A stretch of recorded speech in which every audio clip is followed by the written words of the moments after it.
الربيع. شوف تم تسميتها تل الربيع بعد احتلال يافا. كانت يافا هون بس صارت تل الربيع. تهانية لك يا مروان، رحت على يافا وشفتها وانبسطت فيها. بس أصدقائي بحكي لكم يعني يافا أكيد مش يافا وبس، يافا وحيفا وعكا والناصرة وكل المدن الفلسطينية اللي احتلت بال 48 رح ترجع لنا بيوم أصدقائي الأطفال. والله يا مسافر شعلاني هالغيرة، فلسطين بلادي حلوية ما شاء الله، مي العصا قد حول عطبرية، لا عكا وحيفا اللي مع بحرها، لا تنسى الناصري هالقلعة العربية، بشر بيسان برجعة أهلها. اوعي تعتقدي انه في واحد فلسطيني سواء اللي بيقول بحل الدولتين او اللي بيقول غير ذلك انه ممكن ان يوافق على انه هذه المستوطنات ان تكون جزءا من اسرائيل، وحيفا ويافا وعكا مش فلسطينيه. لا، حيفا ويافا وعكا والناصرة فلسطينيه غصب عن الامريكان وغصب عن الاسرائيليين. لكن نحن في مدارسنا نعلم ما يمليه علينا ديننا وضميرنا بان القدس هي عربيه، وان فلسطين من شمالها لجنوبها من نهرها لبحرها هي عربيه فلسطينيه اسلاميه، وستبقى كذلك رغم انف هذا المحتل البعيد. هي إسرائيل، هي أرضنا. إسرائيل أرضنا، أراضي 42. هي أرضنا، هي فلسطين المحتلة. 48. أرضنا فلسطين المحتلة، برافو عليك. هي حيفا، يافا، عكا، هي أراضينا المحتلة، أراضي 48 اللي احتلتها إسرائيل ب 48. احتلتها إسرائيل ب 48 هي أراضي فلسطينية، رح تضلها فلسطينية، وإن شاء الله رح ترجع لنا بيوم وتبطل تحت سيطرة الاحتلال. For several decades now, politicians, clerics, and school teachers living in the areas known as the Gaza Strip, the West Bank, and East Jerusalem have been teaching their children, teenagers, and young adults that the whole of the land of Israel, in fact, belongs to the Arab people who are today known as the Palestinians. This claim is widely propagated throughout the Palestinian media and education system, and further afield in Muslim-dominated countries in the Middle East. The claim goes on to assert that the Jewish people have no historic connection with Jerusalem, and that they are in fact trying to Judaize the holy city, and that the Jewish presence there is illegal. Moreover, this claim is now becoming widely believed among many in the Western world. So what historic and legal claim do the Palestinian Arabs have over Jerusalem and the land of Israel?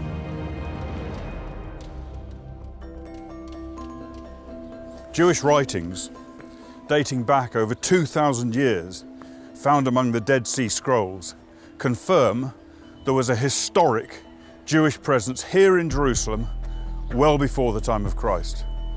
Archaeological sites such as this confirm that fact. Christian records confirm that a Jewish temple stood up there on what the Palestinians call Haram al-Sharif, or the Temple Mount, at the time of Christ. Jewish historical records show that Jerusalem was in fact the capital city of the people of Israel 1,000 years before Christ. Extra-biblical records, for example, what is known as the Cyrus Cylinder from the ancient Persian Empire, which is now housed in the British Museum, confirm that King Cyrus gave permission for the Jews to return to their capital city, Jerusalem, to rebuild the temple that had been destroyed by King Nebuchadnezzar of Babylon. These stone steps date back to the time of King Herod, and there are many other examples of Herodian structures across the Middle East. Even Islamic sources, such as this publication dating back to 1924, when the Grand Mufti of Jerusalem was in charge of the Haram al-Sharif in the British Mandate period, acknowledges that there had once been a Jewish temple standing here, and these steps, these stone steps, lead up to it.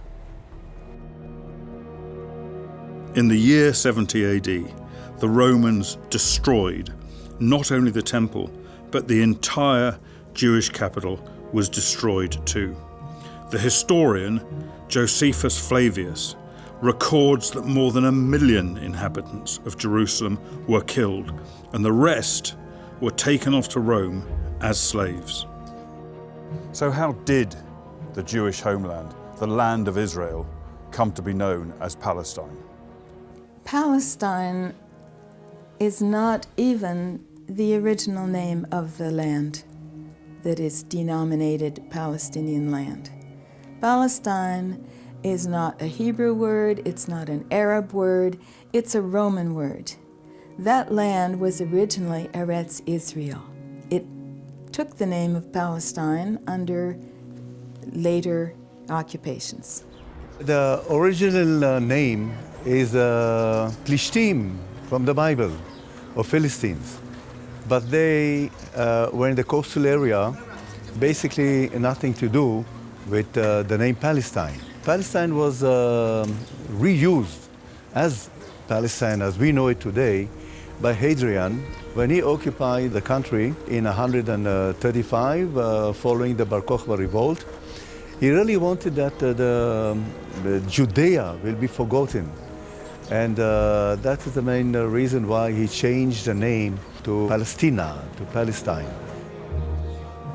The final Jewish rebellion against Rome in the early 2nd century, known as the Bar Kokhba uprising, was brutally quashed by the Romans. Jews were barred from entering their ancient capital city, Jerusalem, until the 4th century. Even though most Jews had either been killed by the Romans or exiled and taken off as slaves, there were small Jewish communities scattered across other parts of the Jewish homeland. If it had not been for the diaspora, the vast majority of the population would have been Jewish. It was Christian before the Muslim armies invaded, and gradually over the years, the Jews had gone mostly to Europe. Some had stayed behind and always been in Jewish prisons. For example, there was a continuous Jewish community living in Hebron from the time of the Babylonian exile in the 6th century BC until the British expelled them in 1929. Other Jewish communities thrived for many centuries in places like Tiberias and Safed in the Galilee. From the 4th century onwards, the land that had been renamed as Palestine by the Romans was under the domination of the Byzantine Empire when the Cardo here was built. This was the main thoroughfare through Byzantine Jerusalem. Jews throughout the empire were regarded as second-class citizens, including in Palestine, which was part of the province of Syria. There's no real Arab connection until the 7th century, maybe a little bit before that with the Nabateans. But basically what happens is in the 7th century, starting in just a couple of years after the death of Muhammad in 632, then Arab armies come in and they conquer the whole of Syria. They go on to conquer most of the rest of the known world at the time. The invading Arabs brought with them a new religion, Islam, and the Byzantine Empire started to go into decline. By the Middle Ages, a Jewish community had been firmly re-established here in Jerusalem. Historical records show that there were massacres of both Jews and Muslims here during the Crusades.